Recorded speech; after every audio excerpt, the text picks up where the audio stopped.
وتنفيذاً للتعليمات الملكية السامية، استقبل الوزير المنتدب لدى رئيس الحكومة المكلف بإدارة الدفاع الوطني عبد اللطيف لودي الثلاثاء محمد آصف خواجة وزير الدفاع الفيدرالي بجمهورية باكستان الإسلامية، الذي يقوم بزيارة للمغرب مرفوقاً بوفد رفيع المستوى.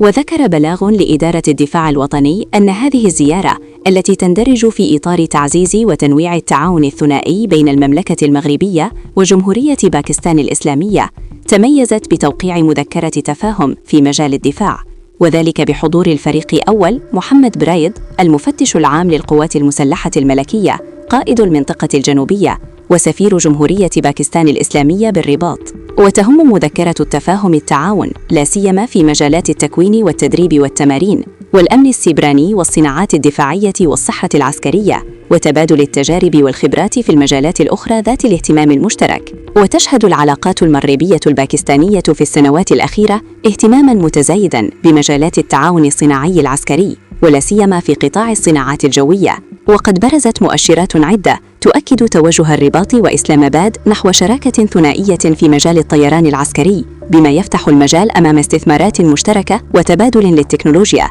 في إطار مقاربة رابح. تجربة باكستان في الصناعات الجوية. تمكنت باكستان خلال العقدين الأخيرين من بناء خبرة معتبرة في تصنيع الطائرات العسكرية نتيجة شراكتها مع الصين في تطوير مقاتلة JF-17 Thunder. وقد دفع هذا المشروع الصناعات الجوية الباكستانية إلى تطوير منظومات تسليح متوافقة مع المقاتلة تشمل صواريخ جو وجو أرض وقنابل موجهة بعيدة المدى.